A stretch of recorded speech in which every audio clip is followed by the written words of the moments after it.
Dios te salve María, llena eres de gracia, el Señor es contigo. Bendita tú eres entre todas las mujeres, bendito es el fruto de tu vientre Jesús.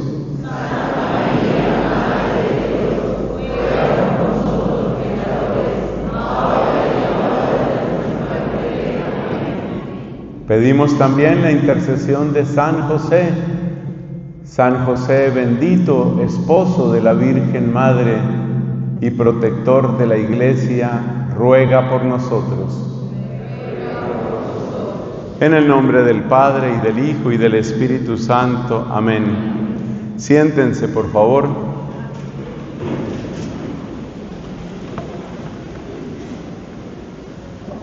Hermanos, a veces es bueno tener una palabra que le recuerde a uno toda una enseñanza. Te voy a decir una palabra que te va a ayudar a recordar esta enseñanza. La palabra es acto. Acto. A-C-T-O.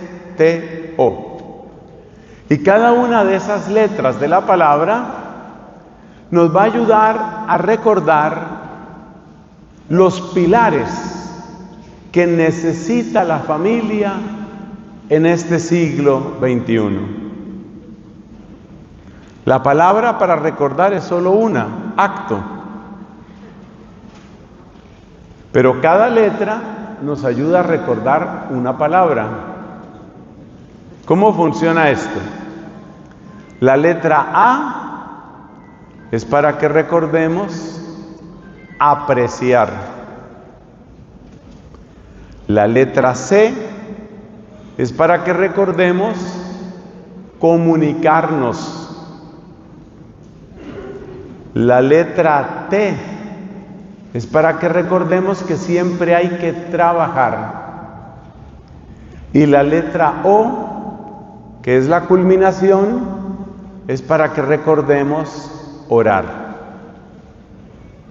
Apreciar, comunicarnos, trabajar y orar. Acto.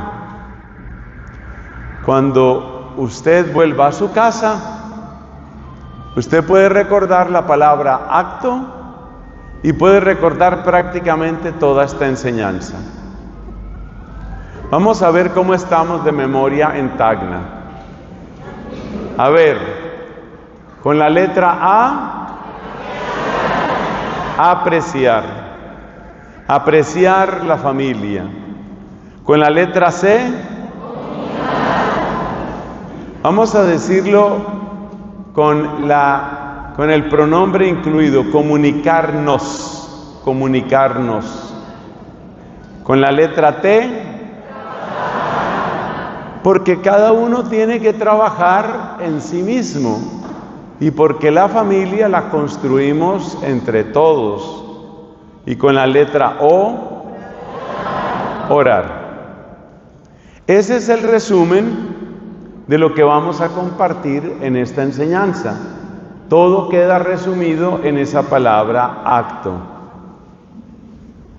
Empecemos pues por la letra A, empecemos por apreciar, que es lo mismo que decir valorar, que es lo mismo que decir descubrir cuál es el aporte único, irreemplazable que tiene la familia para la sociedad.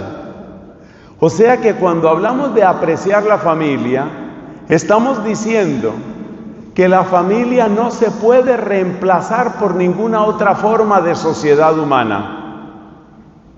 No se puede reemplazar. Y las razones las tomamos de la Sagrada Escritura.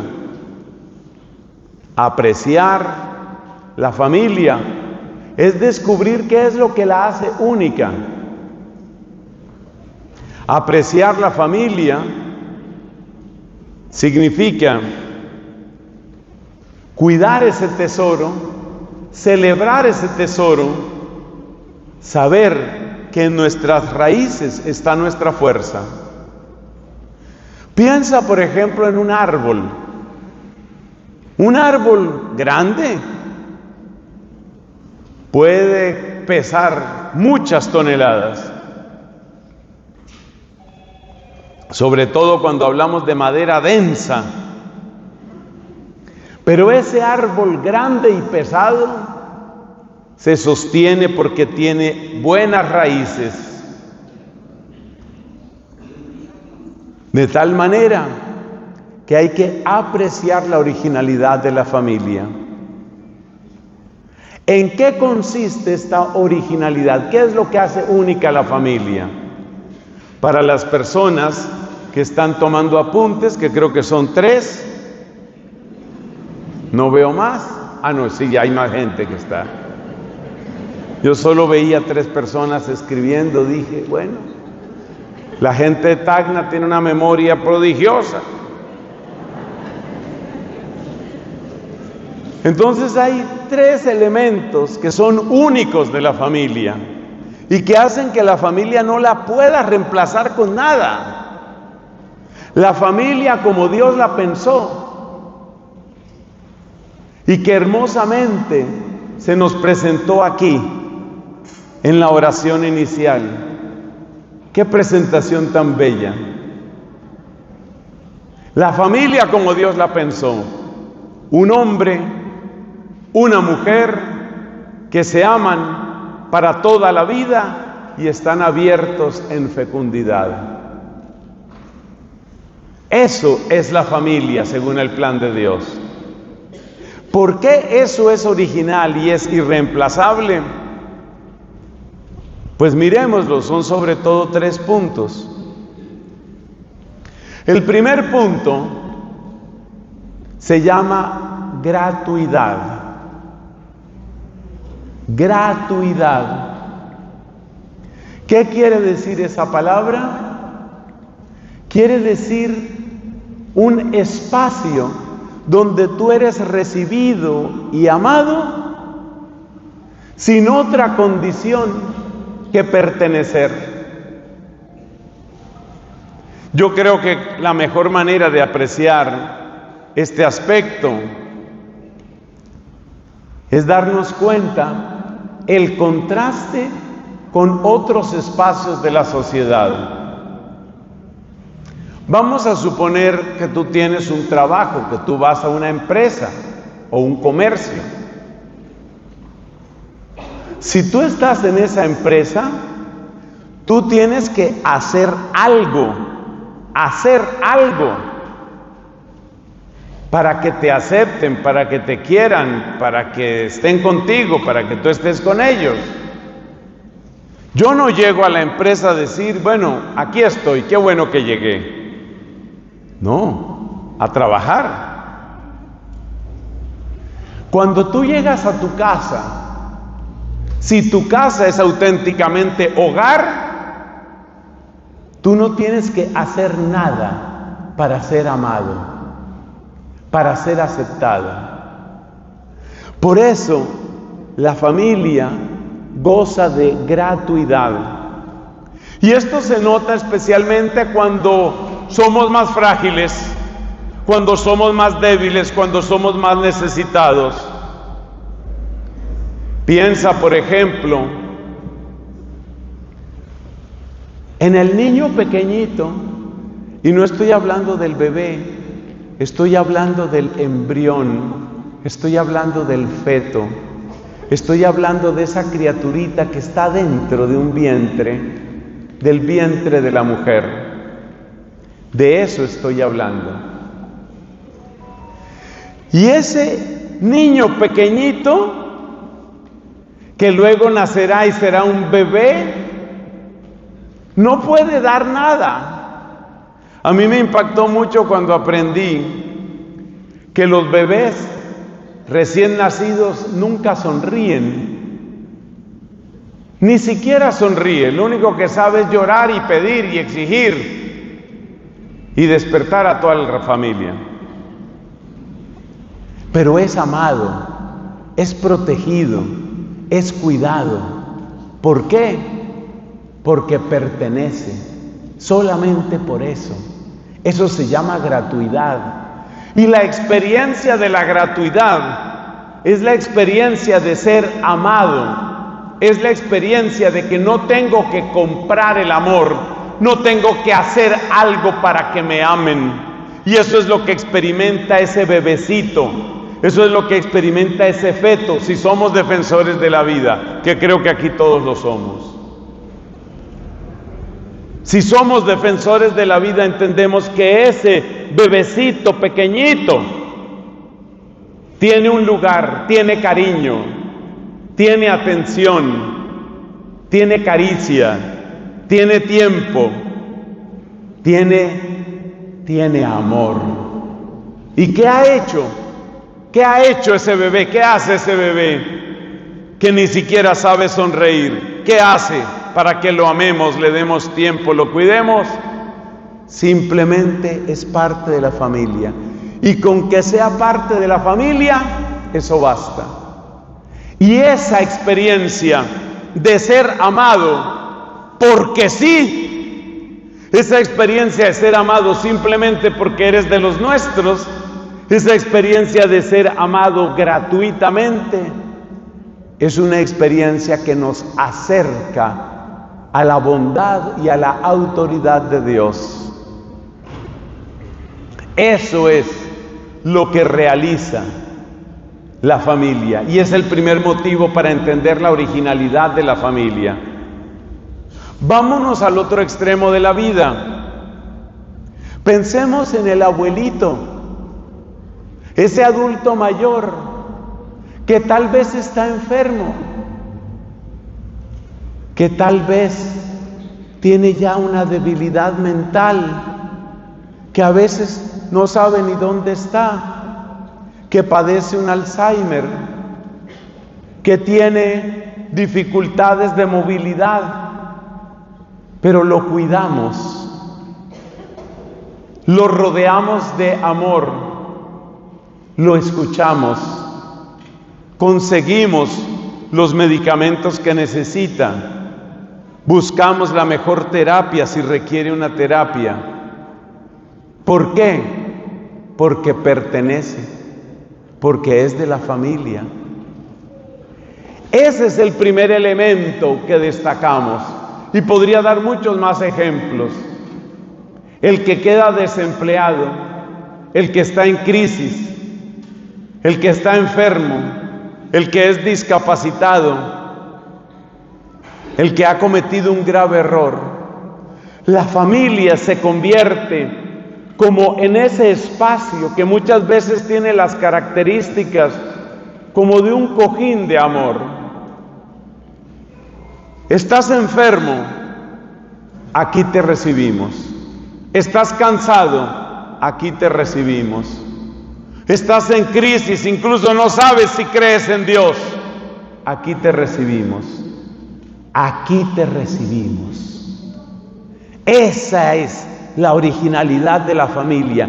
Y ese tesoro hay que apreciarlo y hay que cuidarlo y hay que trabajarlo, como van a ser las palabras que siguen. Porque toda esta enseñanza se apoya en una palabrita que es acto. Otra razón para apreciar la familia, para que nos demos cuenta lo importante que es. Como también ya se nos dijo en la introducción de este hermoso evento, la familia es la escuela fundamental.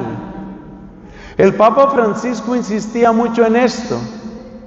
Hay un vocabulario fundamental para la convivencia humana, y ese vocabulario o lo aprendes en la familia o quizás no lo aprendes nunca. ¿Cuál es el vocabulario fundamental de las relaciones interpersonales? Son unas 7, 8 palabras que el Papa Francisco repitió en varias catequesis sobre la familia. Palabras como ¿cuáles? Perdona, discúlpame, por favor, gracias, permiso, hasta pronto. Puede parecer que es simple cortesía, es mucho más que eso. Sobre todo yo quiero destacar la importancia de pedir perdón y de reconocer los propios errores. No es algo espontáneo en el ser humano. Espontáneamente, si tú miras la manera como obran los niños, especialmente los niños pequeños no tienen la tendencia espontánea a reconocer sus errores.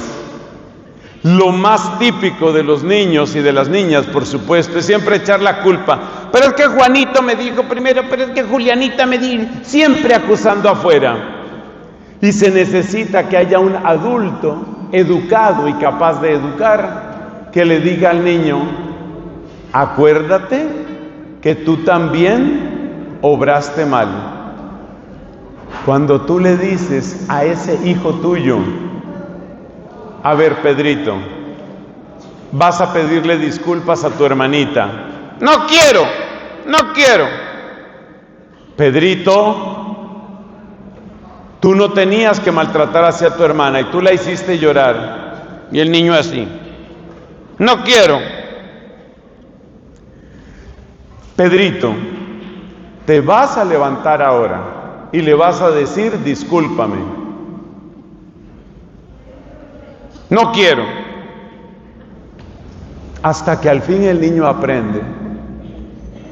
Si eso no se aprende a los 3 años, a los 4 años, si no se aprende a decir gracias en esas edades, difícilmente se aprende después.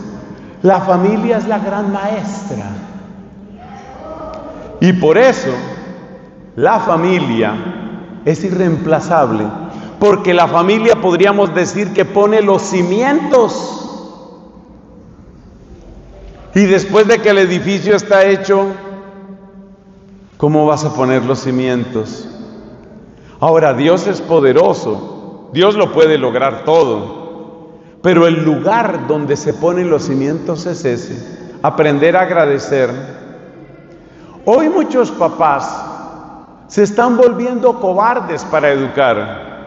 Y yo lo sé porque a veces comparto con familias y me doy cuenta que los niños saben mucho de exigir y saben poco de agradecer. Cuando yo era niño,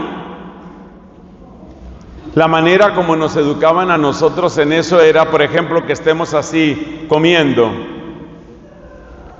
Pásame la sal, decía mi papá o mi mamá. Y uno tenía que completar. Por favor, Carlos, pásame la sal, por favor. Eso se está perdiendo en muchos lugares y hay que educar a los niños. El niño termina de comer, se levanta, voy a ver el programa, voy a jugar con mis amigos, me voy al parque. Un momento, decía el papá, ¿ya le diste las gracias a mamá? Gracias, mamá. No, devuélvete. Le vas a dar un abrazo, le vas a dar un besito y le vas a decir, mamá, gracias. Esa es la escuela. Y eso sucede a los 6 años de edad, a los 7, a los 10 años y dura para toda la vida. Uno podría decir, eso lo hace el colegio. El colegio no lo va a hacer. Eso lo va a hacer la parroquia. La parroquia tiene otras funciones, eso no lo va a hacer la parroquia.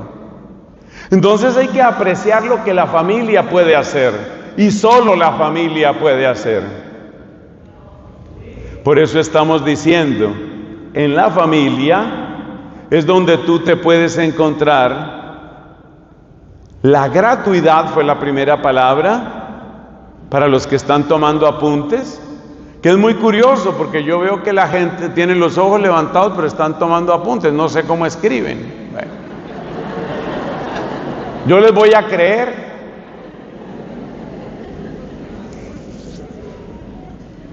Entonces la familia es el espacio de la gratuidad y la familia es el espacio de la primera educación, la educación que pone el cimiento. Pero hay otro elemento también de la familia, que es la palabra compartir. Y esto vale especialmente para las familias que tienen varios hijos. Por distintas razones hay familias que tienen un solo hijo. Bueno, cada circunstancia es distinta, pero yo quiero exhortar cariñosamente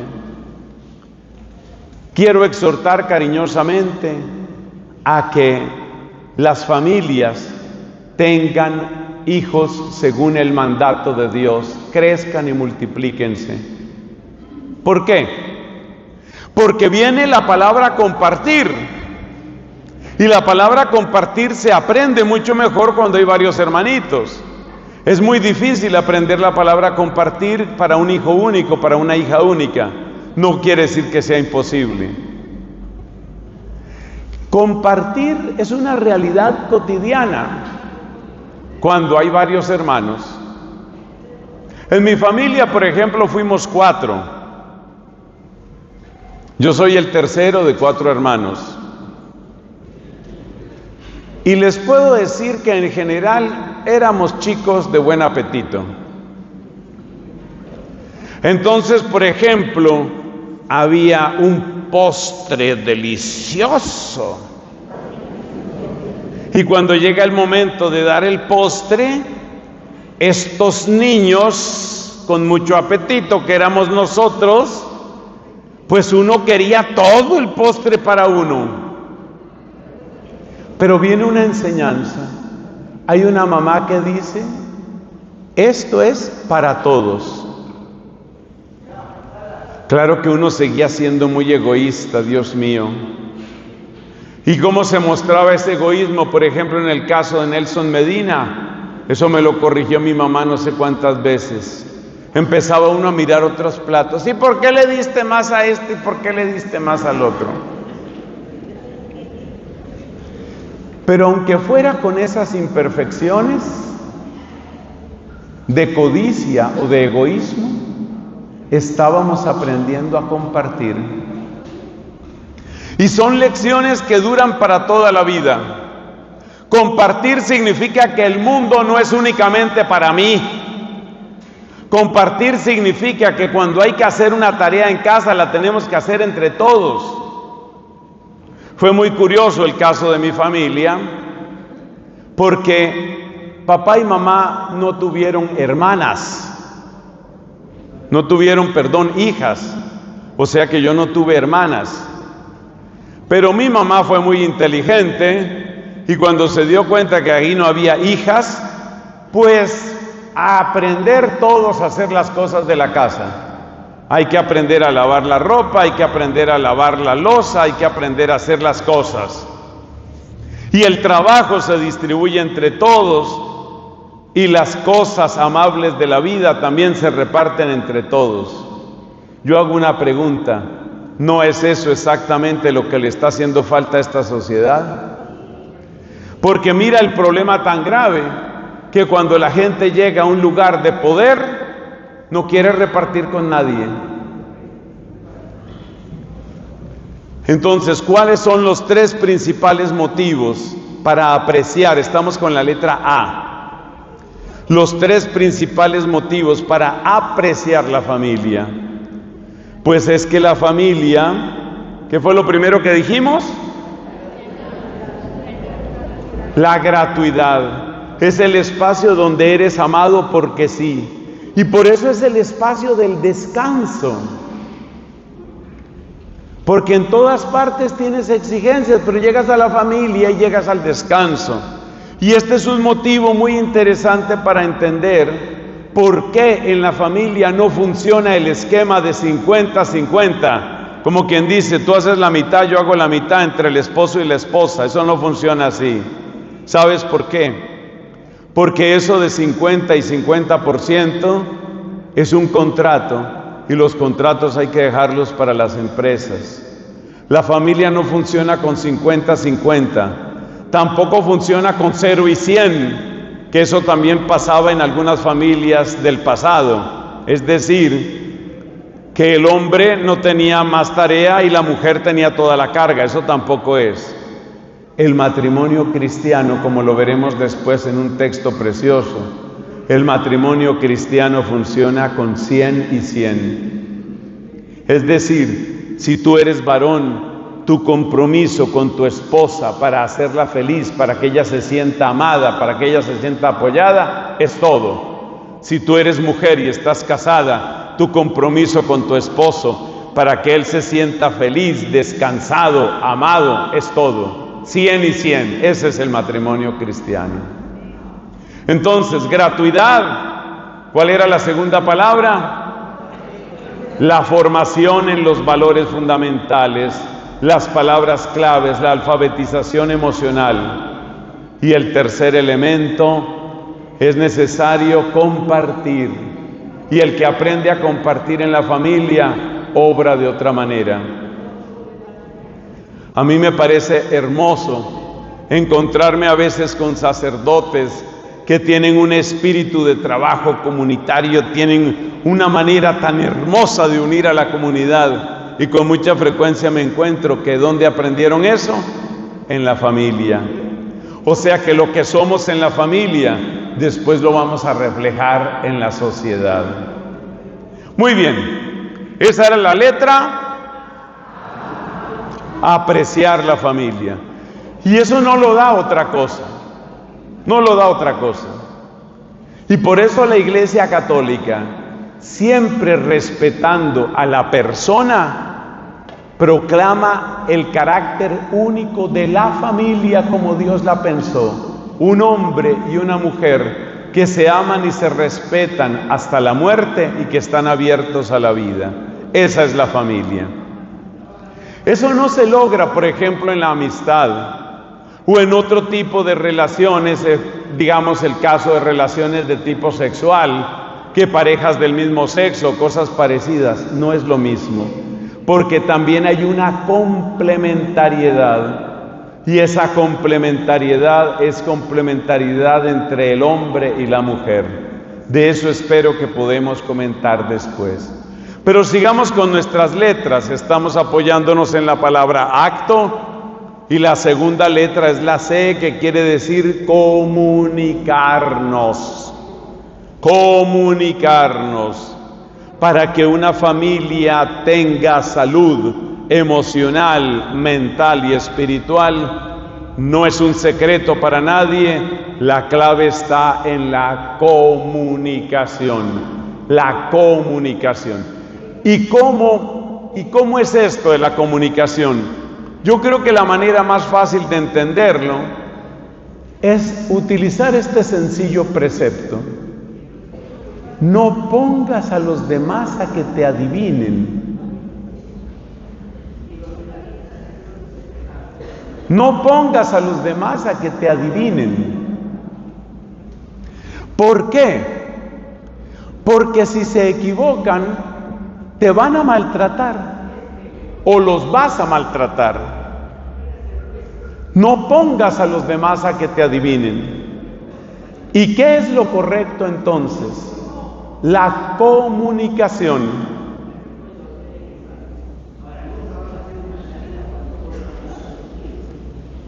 ¿En qué consiste la comunicación? Comunicación quiere decir la capacidad de expresar a los demás lo que tú estás sintiendo, lo que tú estás viviendo, lo que a ti te preocupa, lo que a ti te cansa, lo que tú desearías. Eso es comunicación.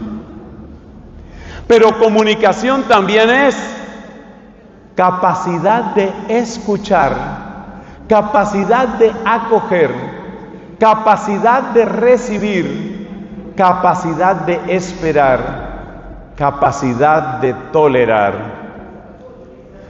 La comunicación es la que hace posible que nosotros podamos sintonizarnos, estar en el mismo tono, estar en la misma melodía.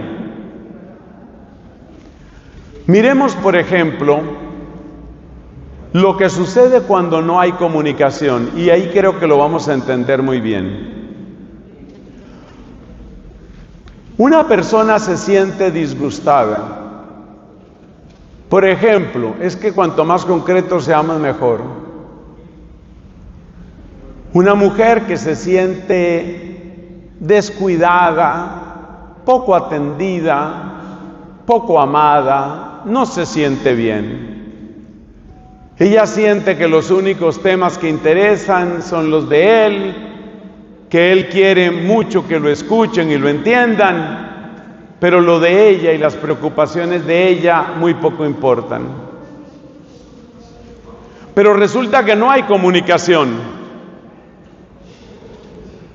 Como no hay comunicación, ella empieza a tratarlo de una manera seca, dura, indiferente.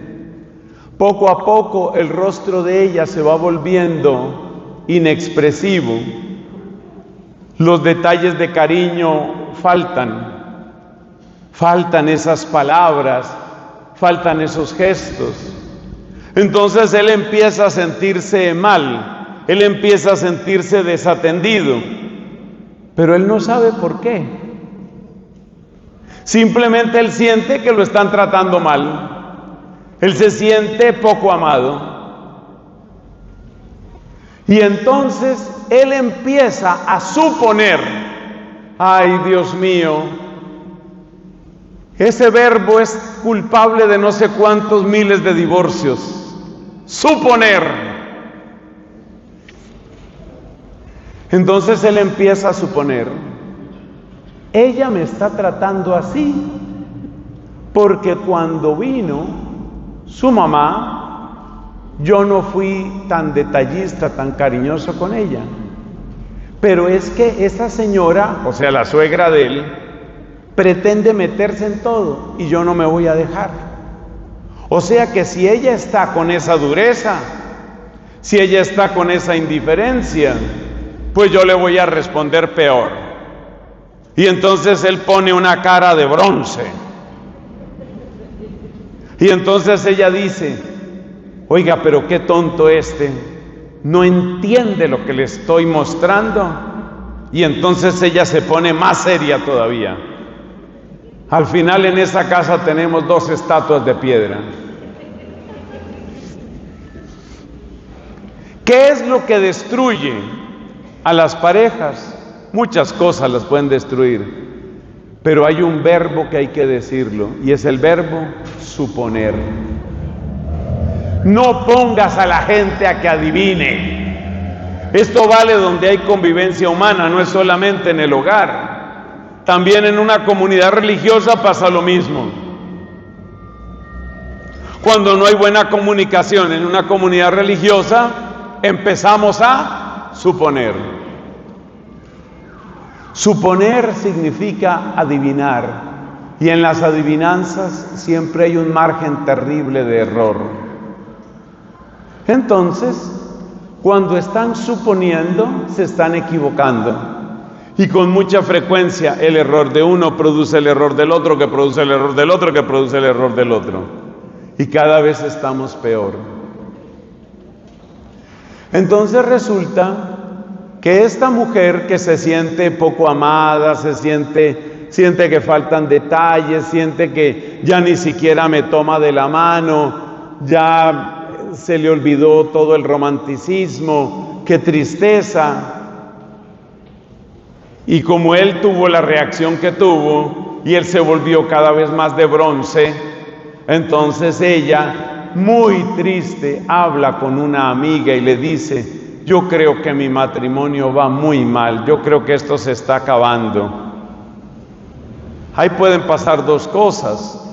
Si la amiga tiene inteligencia emocional y si es una mujer de Dios, seguramente le va a hacer preguntas como, ¿qué clase de comunicación tienen ustedes?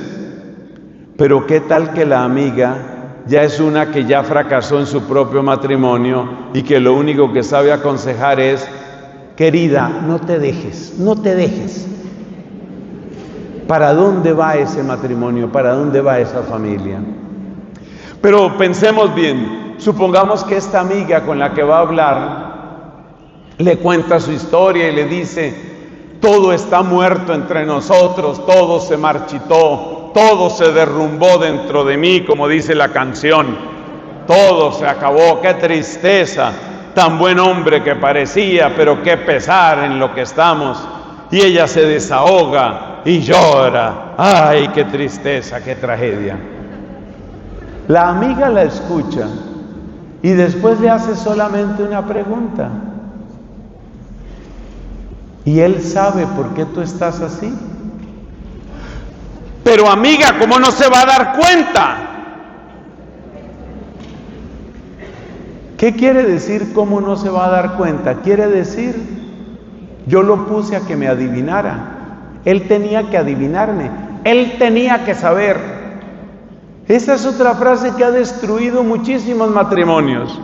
Es que él tenía que saber. Y eso pasa en hombres y mujeres. Conocí el caso de un hombre que no llegó propiamente a la infidelidad física, como tener relaciones con otra mujer, no llegó a eso.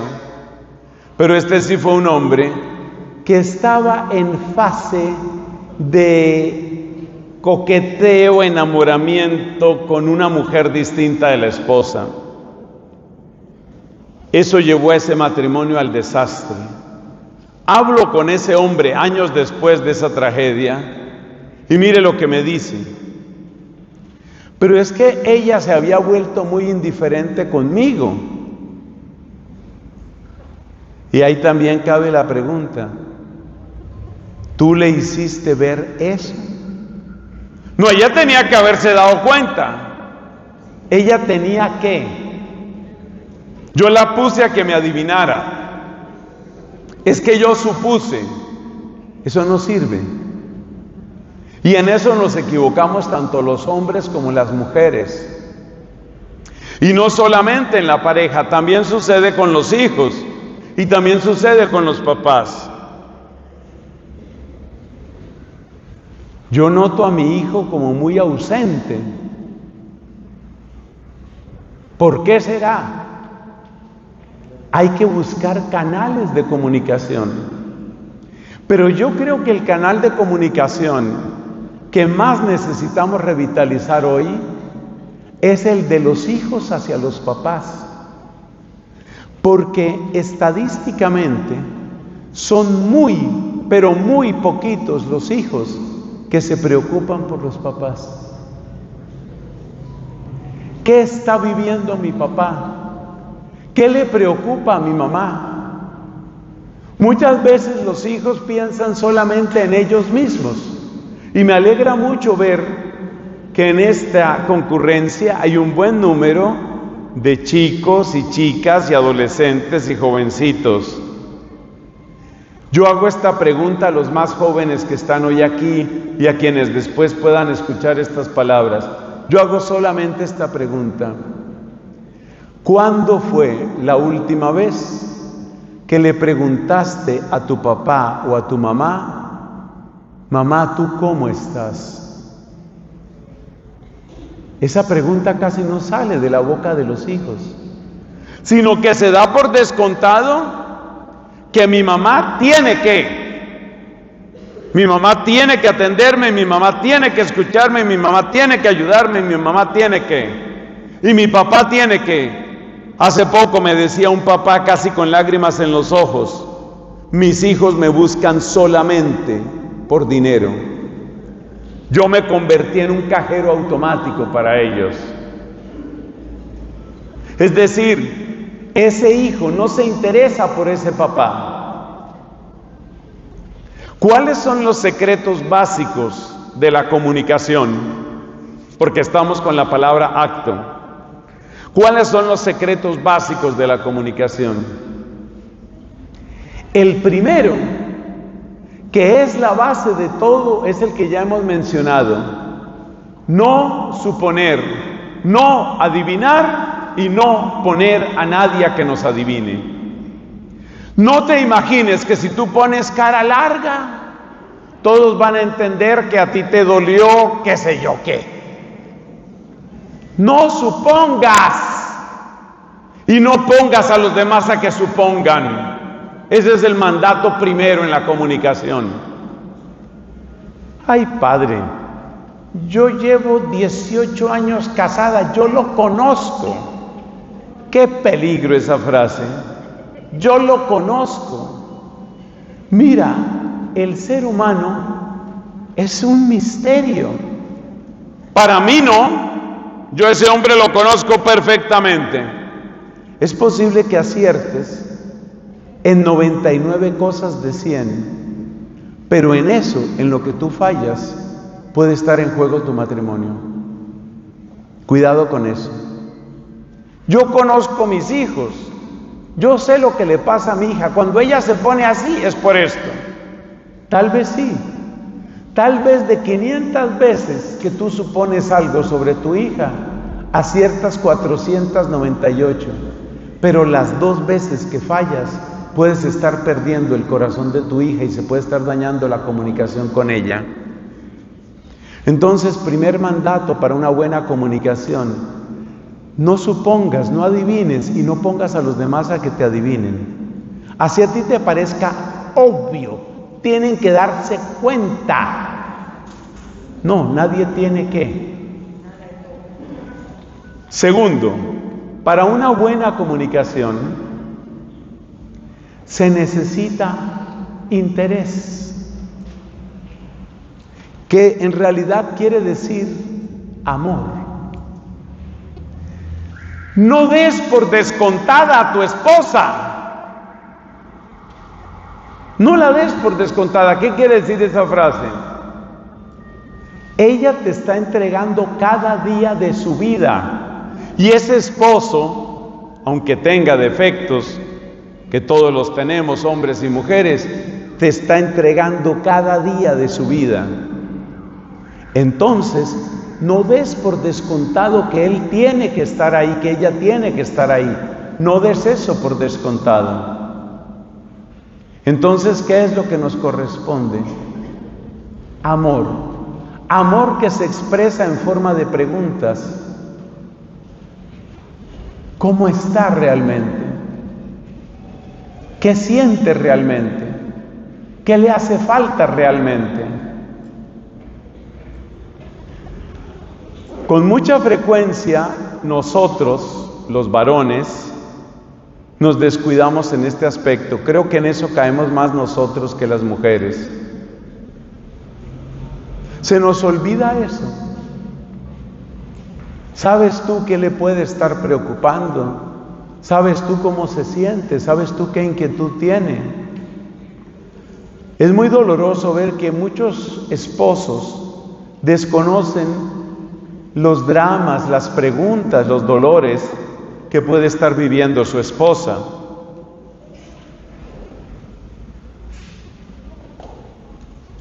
Conocí el caso de un matrimonio y este hombre decía: yo la siento como rara, yo no tengo razón para pensar nada malo de ella, es una mujer buena, es una mujer fiel, pero yo la siento como rara, como con una tristeza. ¿Cuál era la inquietud que tenía en realidad esta mujer? Resulta que se le estaba presentando un problema estético, se le estaba cayendo muchísimo el cabello. Ese era el problema de ella. Y ella estaba triste por eso, porque había intentado varios remedios, que remedios caseros, que shampoos carísimos, nada parecía estarle funcionando, y ella estaba triste por eso. Y él no sabía. ¿Qué puede estar viviendo mi mujer? ¿Qué puede estar viviendo mi hijo? ¿Qué puede estar viviendo mi esposo? Antes de formular la pregunta, llénate de amor. Por ahí va la comunicación. Primer elemento de la comunicación: no voy a suponer. Segundo elemento: voy a amar y voy a interesarme. ¿Cómo está ella? ¿Cómo está él? En el caso de la pareja, es muy importante que te hagas preguntas realmente profundas, realmente íntimas. Concretamente, y voy a ser un poquito explícito, es necesario que te preguntes: ¿ella se siente feliz en la intimidad conmigo? No es solamente si tú te estás satisfaciendo, hermano. ¿Ella se siente feliz en la intimidad contigo? ¿Él se siente feliz en la intimidad contigo, mujer? Eso también hay que preguntarlo. Porque resulta que los ritmos y las expresiones afectivas no son exactamente iguales entre el hombre y la mujer. Ni todos los hombres son iguales, ni todas las mujeres son iguales. Entonces, para que haya una buena comunicación, primero, no suponer. Segundo elemento, interés, amor. Tercer elemento, abre un espacio en tu corazón. Esto también lo destacaba mucho el Papa Francisco. Es decir, acoge, escucha. Es posible que después puedas dar una opinión, puedas comentar algo, puedas hacer una pregunta, pero lo primero que necesita una persona es ser acogida. Lo primero que necesita no es ser juzgada. Y por eso hay una afirmación muy importante que yo la derivo de una enseñanza de San Juan Bosco. Y esa palabra importantísima es: una cosa es comunicar y otra cosa es desahogarse. Porque muchas veces pensamos que la comunicación empieza con estas palabras: ¡me va a oír!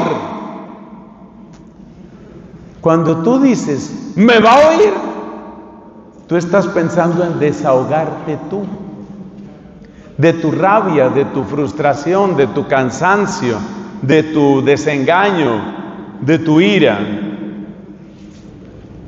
El desahogo no es comunicación. Escribe eso que te conviene. El desahogo no es comunicación. Y muchas veces después de un desahogo, es que ya le tengo una lista y espere que esta noche le voy a decir todo. Y llega la noche y durante 35 minutos eso sale un torrente por esa boca. Y estoy disgustado, y estoy cansado, y estoy frustrado o frustrada según el caso. Y yo no me aguanto más esto, y esto salió mal, y bien me lo dijo mi mamá.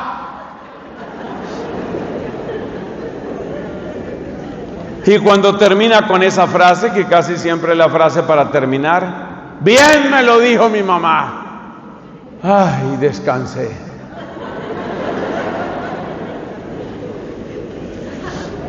Descansaste, pero créeme, creaste un problema peor. Una cosa es comunicarse y otra cosa es desahogarse. Y normalmente son incompatibles. Comunicarse siempre implica abrir un espacio. La mejor manera de abrir ese espacio es con esta pregunta, para que la escriban las 32 personas que ya están escribiendo. La mejor manera es con esta pregunta: ¿en qué tiene razón ella o en qué tiene razón él? Y eso vale también para tus hijos, te repito, no es solo para la pareja. ¿En qué tiene razón mi hijo? Dice el muchacho en medio de su rabia, en medio de su disgusto, dice: aquí nadie me entiende. Quizás la frase es injusta, pero ¿qué puede haber de verdadero en esa frase? Comunicarse es sobre todo el arte de escuchar, y el arte de escuchar es sobre todo el arte de acoger. Y luego, cuanto más dura sea una afirmación, más importante es volverla una pregunta. Esa frase también te puede servir, te la repito. Cuanto más dura es una afirmación, más importante es volverla una pregunta. ¿Qué quiere decir eso? Supongamos que tú piensas, tienes esta idea dentro de ti. Tú tienes la idea de que ella ya no te quiere como te quería antes, o no te admira, o no te apoya, o él ya no tiene los detalles que antes tenía. Si tú te plantas frente a tu esposo y le dices, es que tú ya no me quieres, esa es una afirmación gravísima. Hazte esta pregunta: ¿qué va a seguir después de que yo suelte esa frase, que es un desahogo? ¿Qué va a seguir? ¿Se van a arreglar las cosas? Muy difícil. Entonces transfórmalo en una pregunta, o transfórmalo por lo menos en una pregunta indirecta. ¿Qué es una pregunta indirecta? No tiene signo de interrogación, pero invita a que la otra persona dé una respuesta.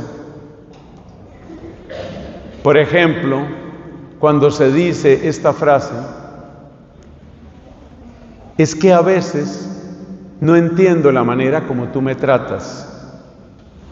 Esa es una pregunta indirecta, porque es una invitación a que la otra persona se exprese. Cuando tú formulas una afirmación que es acusatoria, que es puramente una condena, tú estás cerrando la comunicación. Cuando tú le dices a la persona, tú ya no me quieres, estás cerrando la comunicación. Cuando tú le dices a la otra persona, es que yo no entiendo cómo me tratas, le estás dando la oportunidad a la otra persona de que se exprese. A veces hay que utilizar una pregunta, abiertamente pregunta. Por ejemplo, una pregunta de esta manera. Resulta que quizás no hay muy buena relación con la familia política que llamamos el suegro, la suegra, los cuñados. No hay una buena relación. ¿Qué tal plantear esto como una pregunta? Yo estaba pensando que mi mamá y mi papá vinieran a visitarnos, pues soy consciente que a veces es un poco difícil el trato con ellos. ¿Cómo pudiéramos organizarlo? Mira qué manera tan delicada, tan respetuosa de plantear el tema. ¿Cómo pudiéramos organizarlo? Cuando se dicen las cosas de esta manera, tú estás abriendo la comunicación, le estás dando la oportunidad a la otra persona para que hable, para que se exprese. Y si ambos cumplen con la tercera letra, para la que ya vamos, ustedes verán cómo la vida de pareja y la vida de familia se fortalece. Entonces, resumiendo, la comunicación tiene 3 preceptos fundamentales. Es necesario que no supongas, es necesario que te llenes de amor y de interés por la otra persona, y es necesario que siempre abras un espacio dentro de ti. Un espacio que por consiguiente no se limita a acusar. A veces hago chiste diciendo, o trato de hacer chiste diciendo, que la enfermedad que está acabando con los matrimonios se llama el terrible es que tú. ¿Y cómo es el terrible es que tú? Es con el dedito. Es que tú ya hiciste, es que tú me dijiste, es que tú, y se acaba el matrimonio. Abre un espacio. Pero pasemos a la letra T, que es la más breve de estas. La letra T es trabajar. Cuando uno le habla a las parejas y uno les dice que hay que trabajar por el matrimonio, que hay que trabajar por sacar adelante la familia, casi siempre, esto se lo digo por experiencia, la gente lo que piensa es: ¿cómo hago para que mi hija, puntos suspensivos? ¿Cómo hago para que mi esposo, tal cosa? ¿Cómo hago para que mi esposa, por ejemplo, mi esposa entienda, mi esposa tal? Casi siempre pensamos que trabajar es producir cambios en la otra persona. Y en el fondo muchas personas piensan que trabajar consiste en lograr que el otro cambie. ¿Qué hago para que el otro cambie o la otra cambie? Hermanos queridos, la letra T de trabajar en primer lugar se dirige a ti, a ti. La letra T tiene que ver contigo. Yo he conocido muchos psicólogos, a veces digo que estoy rodeado de psicólogos por todas partes, porque tengo hermanos psicólogos, sobrina psicóloga, amigos psicólogos, hijos de amigos que son psicólogos. Y hay psicólogos muy buenos, así como hay otros, sobre todo los que no conocen de Dios, que pueden hacer desastres. Pero hay psicólogos muy buenos. Y a veces una buena pregunta de un buen psicólogo abre todo un universo. Por ejemplo, esto: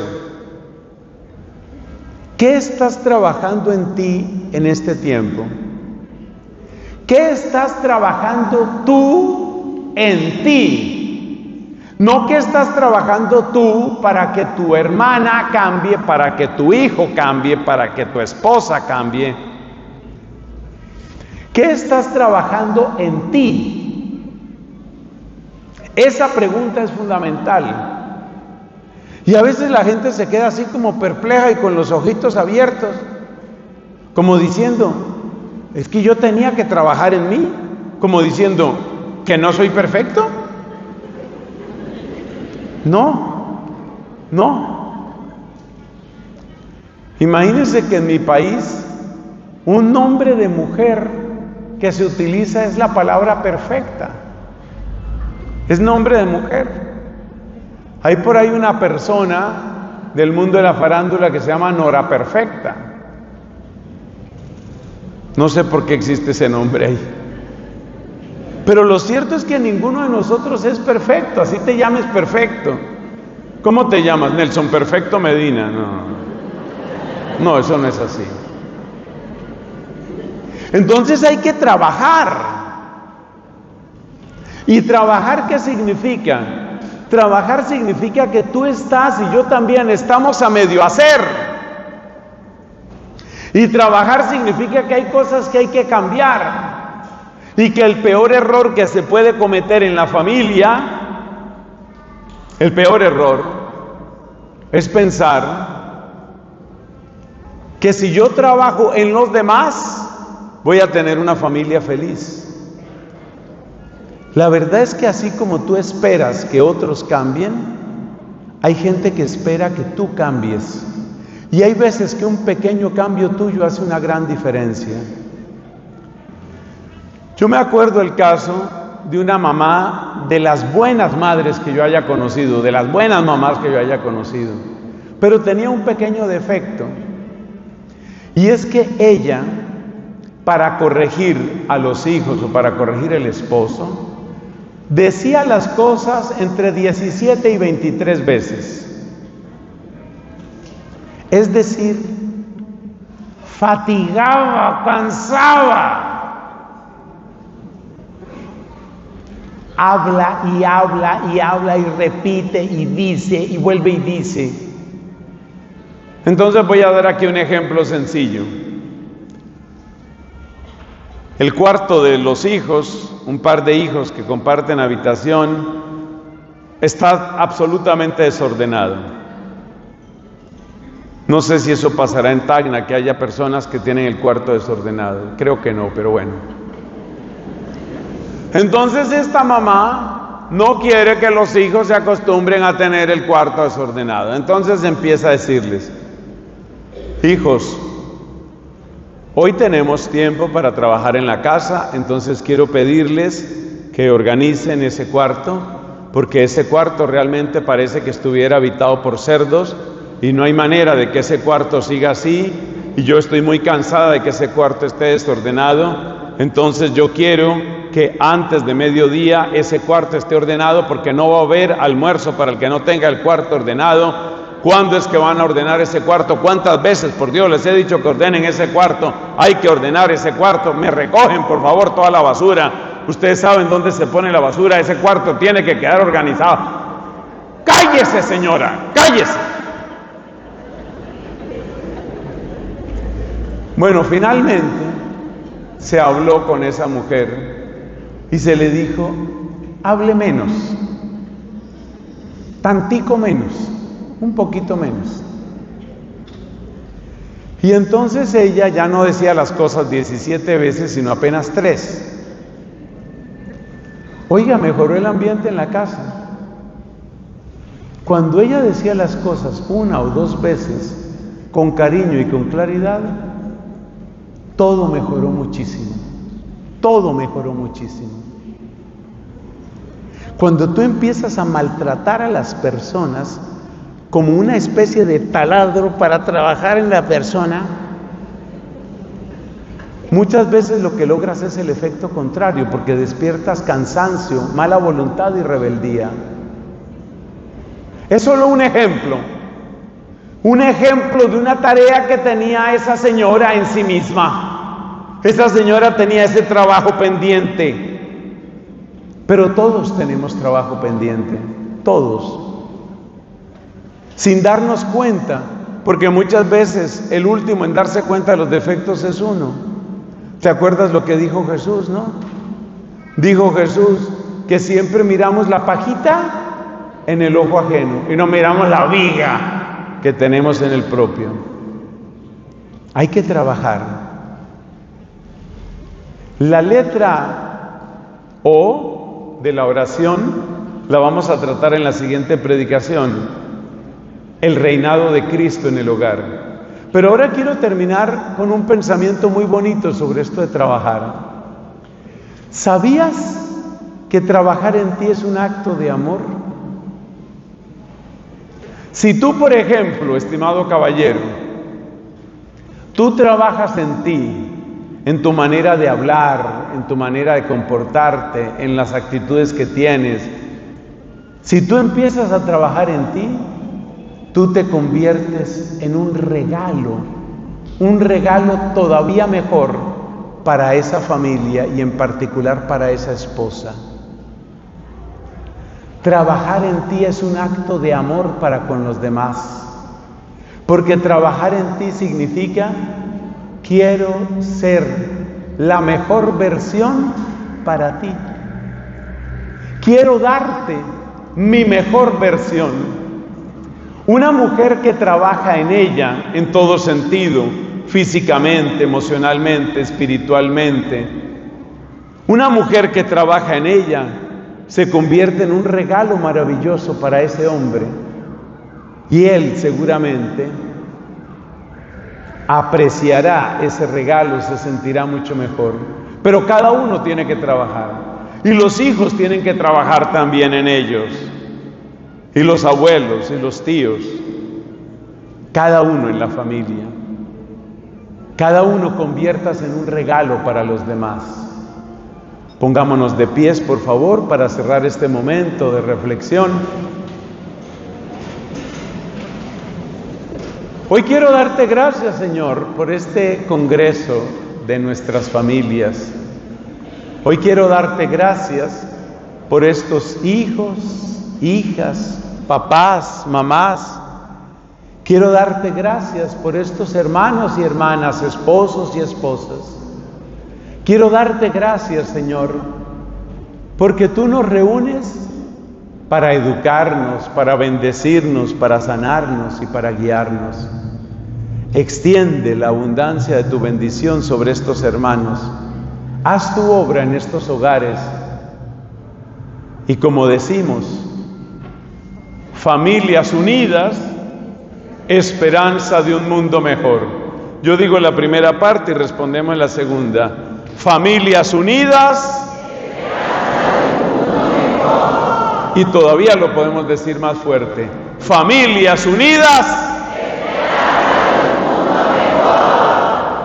amén. Les regalo la bendición en el nombre del Padre y del Hijo y del Espíritu Santo, amén. Para Jesús y la Sagrada Familia, el aplauso del amor.